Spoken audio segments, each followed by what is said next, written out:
So diffusion is basically transport of matter. Okay, when there is something that has to move, the matter has to move in a substance, then it occurs through a process which is known as diffusion. Okay, so this is essentially mass transfer.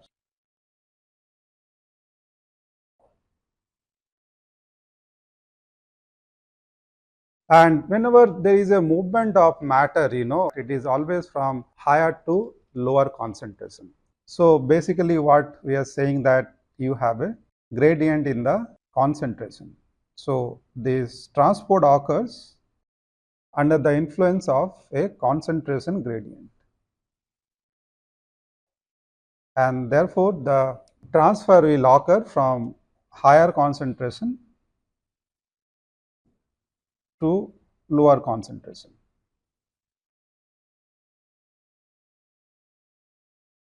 Okay. So when you say mass transfer in a material, it essentially means that a set of atoms are moving from the higher concentration side to the lower concentration side. Okay. So let me tell you what I mean by this concentration gradient. Okay. So as I said, this transport of matter or mass transfer means that a set of atoms will move from the higher to lower concentration. Okay. So in any part of the substance, if you have a higher number of atoms, like this part, for example, the part on your left, you can see with the help of those red dots, those red circles, which indicate the presence of atoms. On the left hand side, you have higher concentration, right? So the atoms will move from left to right in this case. So the concentration gradient is along this direction. Okay. This could be similar atoms. For example, in a pure metal, you have only one type of atoms, and in that case, it is self diffusion,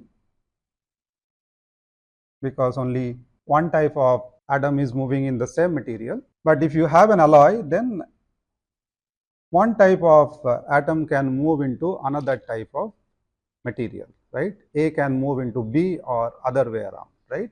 So if you have an alloy between A and B, B atoms can move from one region to another region under the influence of that concentration gradient. Okay. So if in a portion B atoms are more, and in an adjacent region, if the number of B atoms are less, there is a concentration gradient, and B atoms will move across that concentration gradient, right? So that is another type of diffusion where you have two different species to talk about in terms of their movement across a concentration gradient. Okay. But whatever it is always from that higher concentration to lower concentration side. That is the direction of the motion of these atoms, right? So basically the atoms are jumping from one location to another whenever there is a concentration gradient. Okay. So there are few mechanisms through which that could occur. So that is something that we need to understand as to what exactly happens, which ultimately transports the mass from one volume of the material to the adjacent one. Okay. So if you talk about the mechanisms of diffusion,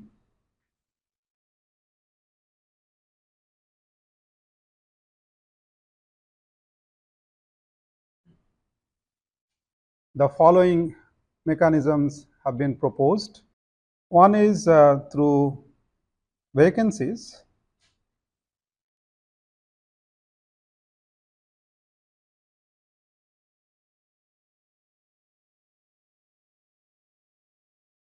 So vacancies, as you might know, are a kind of crystal defect, right? And invariably you will have presence of vacancies in a material. So if you have a situation like this where a lattice site is vacant, okay, and atom is missing from this particular lattice site, so that's a vacancy, a missing atom. Okay. Now what could happen, an atom like this, let's say this red one, can jump into that vacancy, and that is how this particular atom, which is being given a red color here, is making the movement. Okay. It is jumping into a vacant site, into a vacancy. So, this transport of atoms in this case is occurring with the help of a vacancy. Now, imagine what is going to happen to this vacancy if this atom comes into the vacancy, what happens to the vacancy? Now, the red atom is removed from that particular site. So, therefore, the vacancy is created in that site. So, the vacancy moves exactly to the opposite direction, right? So, the red atom has jumped here and therefore, the vacancy has moved there where the red atom was there initially before the jump. Okay. So, this is one thing that you should note, that the vacancy flux, as we call it, that is motion of vacancy per unit time per unit area. Flux is nothing but that. Okay. Motion of vacancy or atoms per unit time per unit area. How many atoms are moving per unit time across a particular area? That is what we call as the flux. So, there is an atomic flux. A number of atoms are moving in a given time across a given area, and correspondingly there is a vacancy flux, and these two are in opposite direction. So, whenever you talk about diffusion and talk about this particular mechanism, you should remember this, that vacancies are also moving along with the atoms, and they are moving in the opposite direction. So, this is the vacancy mechanism. This could happen to any other atom wherever there are vacancies adjacent to that particular atom.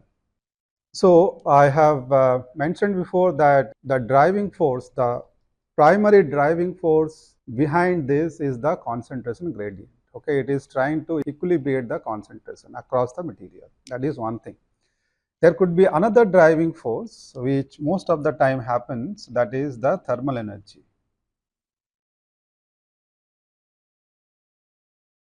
Whenever we want diffusion to occur for some reason, whatever it could be, for example, if we want to homogenize a material, we heat it to some higher temperature, because as we increase the temperature, the atomic vibrations also increase, and that helps the atom to make this jump. Okay. Now, there is another mechanism which says there is no presence of any vacancy, but atoms can actually directly interchange their positions. Adjacent atoms can just exchange the position. Okay. But before that, let me also tell you that when you talk about alloys or solid solutions, there are two types.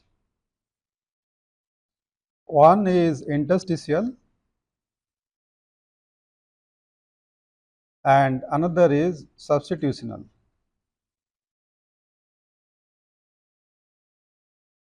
The first category, as you might know, corresponds to presence of a smaller atom in the lattice, which can go into these interstices, these sites, the vacant sites in between the regular lattice sites. That is called an interstitial space. Okay. So, if you have an atom like that, in the interstitial site, so that's an interstitial solid solution. And in the process of this atomic transport, one such interstitial atom can jump to the adjacent interstitial site. So, this is a smaller atom, and this could be accommodated without much of a problem or without creating much strain in the lattice. But if you were to do the same thing for the regular atoms, that is the substitutional atom, this will create a huge amount of strain, because these are bigger atoms which are difficult to accommodate in the interstitial site, right. So, therefore, this kind of jump will not occur in substitutional solid solution. But there could still be exchanges when the two atoms, two nearest neighbors, exchange their positions, interchange their positions. So, this is what this particular mechanism says. So, if I consider these two atoms, let us say the first two, they can exchange their positions. Okay.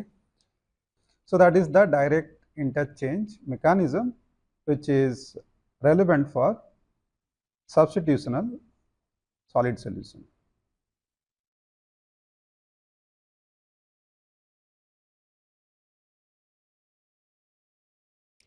Okay. Now, there is one more model that is proposed for this direct interchange, saying that instead of two adjacent atoms exchanging their positions, there could be a group of atoms which can participate in this. Okay. And those atoms in that particular group can actually form a ring. Okay.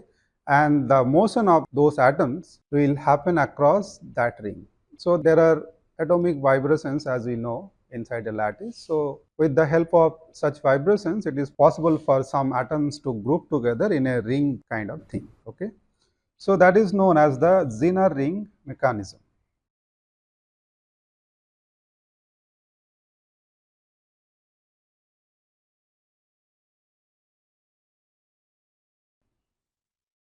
So as I said, here a group of atoms forms a ring. Let's say these 4 atoms form that ring, and the motion of these atoms could occur like this. If you follow these arrows,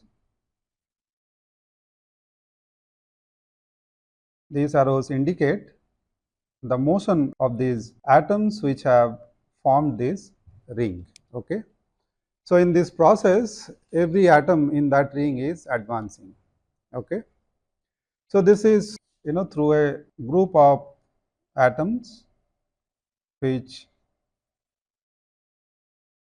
move in a synchronous manner.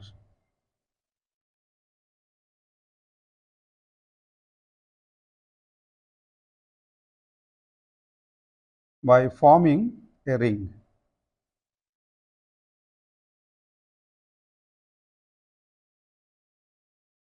Okay. The major issues with both of these interchange or exchange mechanism is the fact that if you have to move atoms between regular lattice sites, the strain that is created is quite large, because when you move one atom from here to here, the adjacent site, you have to see the other atoms also around it, the surrounding atoms. They are also affected, and you are actually creating lot of strains for these atoms also, which are around these 2 atoms participating in that interchange. Okay. So these atoms also have to be disturbed.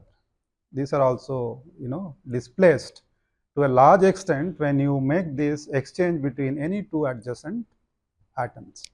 And therefore, this kind of interchange is not energetically favorable.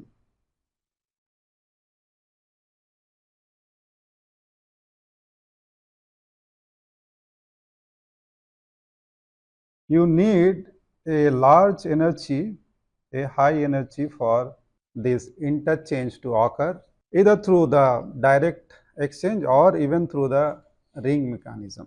Okay, because the other atoms around it have to be displaced, and that creates a lot of strain in the lattice, and that essentially means that the energy barrier for this kind of interchange to occur is quite high, right?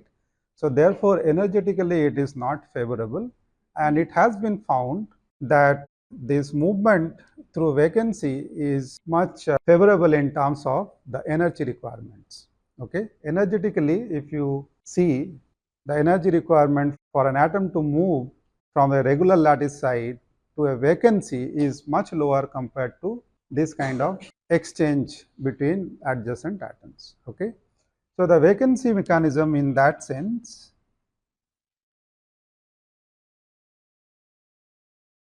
is energetically favorable.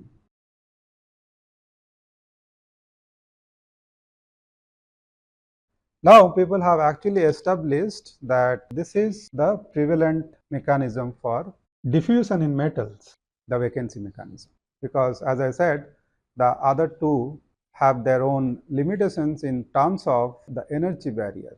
Okay.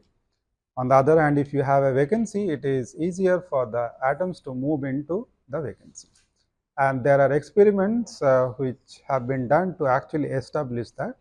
We are going to talk about that also when time permits, as to how do you actually see that or establish which of these mechanisms will actually take place when diffusion is occurring inside a material. Okay.